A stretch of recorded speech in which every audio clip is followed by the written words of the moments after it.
تو وہ ایک عرب عالم نے کتاب لکھی, بڑی زبردست کتاب تھی. تو اس میں یہ واقعہ لکھا کہ اس نوجوان کے ساتھ ان کی رات گزارنی تھی انہوں نے. تو کیا ہوا, کہتے ہیں کہ ایک دن میں نے دیکھا کہ یہ سویا ہے, اور جب میں نے اس کو نیند سے بیدار کیا تو اٹھتے ہی رونا شروع کر دیا اس نے. تو میں نے کہا بھائی کیا ہو گیا؟ تو اس نے وہ منظر بتایا اپنا.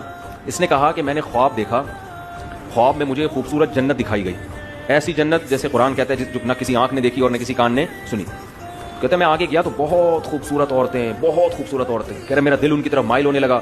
تو مجھے ان فرشتوں نے کہا کہ یہ تمہاری باندیاں ہیں, یہ تمہاری بیوی نہیں ہے, تمہاری بیوی آگے ہے, وہ ان سے بھی زیادہ خوبصورت. اب آپ کے کان کھڑے ہو جائیں گے جب بھی ایسی کوئی بات آتی ہے نا. تو وہ چلے گئے, وہ کہتے ہیں مجھے لے کر گئے. تو میں جب آگے گیا ہوں, اتنی خوبصورت جو اللہ نے جنت کے نقشہ کھینچا ہے قرآن مجید میں, کہہ رہے ہیں جب میں قریب گیا ہوں وہاں تو ایک خوبصورت کمرہ جیسے دلہن کا کمرہ سجا ہوا ہوتا ہے, ایک تخت پہ ایک بہت حسین عورت, بہت ہی حسین, اس کے سامنے افطاری کا سامان رکھا ہوا ہے, کھانے پینے کا نا, افطاری کا نہیں ہوتا سامان. تو کہتے ہیں مجھے بتانے والے نے بتایا کہ یہ تمہاری زوجہ ہے اور تم نے اس کے ساتھ روزہ آج افطار کرنا ہے. اب رات کے وقت کس کی تو خواب آ رہے ہیں نا اس کو. کہہ رہے میرا تو ایسا دل کہ میں اس کے قریب جاؤں, میرا دل للچا رہا ہے.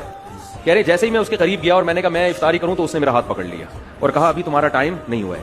جب افطاری کا ٹائم ہوگا نا, جو یعنی حقیقت میں افطاری کے ٹائم, کل تم نے روزہ میرے ساتھ افطار کرنا ہے, کل تم نے روزہ میرے ساتھ افطار کرنا ہے. کہہ رہے اس دوران آپ نے مجھے آ کے اٹھا دیا تو میرا وہ سارا خواب مجھے اس منظر پہ رونا آ رہا ہے, اتنا حسین منظر. لیکن اس نے کل کا وعدہ کیا کہ کل تمہارا روزہ کس کے ساتھ افطار ہوگا, میرے ساتھ. تو وہ بزرگ کہتے ہیں کہ مجھے لگا کہ یہ کل شہید ہو جائے گا نا, کیونکہ روزے تو یہ روز رکھتا ہے. حدیث میں آتا ہے میدان جہاد میں جو ایک روزہ رکھتا ہے 1 سال کے روزوں کے برابر ہے. لیکن علماء نے لکھا ہے یہ فضیلت اس کے لیے ہے جس کو روزہ رکھنے کے بعد لڑنے میں کمزوری نہ ہو.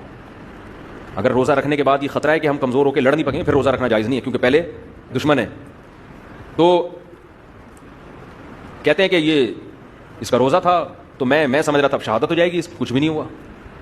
تو مجھے خیال آنے لگا کہ جھوٹا خواب ہوگا اس کا.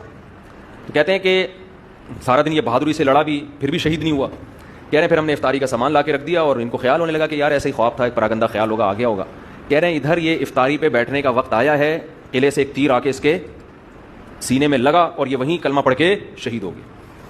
اب وہ جو بزرگ تھے نا, ان کی غالباً عبداللہ بن مبارک تھے. کہہ رہے میری یہ کیفیت کہ میں نے تو یہ سارا خواب, یعنی اس نے مجھے سنایا تھا نا کہ این میری تمہاری مجھ سے ملاقات کب ہوگی, افطاری کے ٹائم. کہہ رہے میں نے زور سے, وہ کہتے ہیں میں نے چیخ ماری نا پورے لشکر میں کہ یہ شخص کامیاب ہو گیا.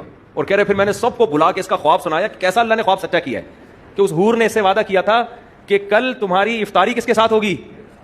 یہ مجاہدین کے ایک واقعات نہیں ہیں, مجاہدین کی تو کیونکہ وہ بہت زیادہ قربانی دے رہے ہوتے ہیں نا, تو ان کو اللہ کی طرف سے موٹیویشن دوسروں سے زیادہ ملتی ہے. میں اکثر بتاتا ہوں نا, شہیدوں کے خون کی خوشبو میں نے اپنی ناک سے سونگھی ہے, ایک بار نہیں متعدد بار سونگھی ہے, ورنہ عقلی طور پر یہ پاسبل نہیں ہے کہ ایک آدمی شہید ہو رہا ہے اس کے بلڈ میں خوشبو آ رہی ہے. تو اب یہ جو ملحد لوگ ہیں نا مذاق اڑاتے ہیں, کہہ رہے ہیں ایسا نہیں ہو سکتا. بھائی آپ جتنا مرضی مذاق اڑا لو, ہو سکتا ہے آپ سمجھ رہے ہو کہ میں جھوٹ بول رہا ہوں, جس نے سونگھی ہو وہ کیسے جھٹلا سکتا ہے. اور میں ایک اکیلا نہیں ہوں اس پہ گواہ, آپ کو سینکڑوں لوگ دکھا سکتا ہوں جنہوں نے شہداء کے خون کی خوشبوئیں سونگھی ہیں.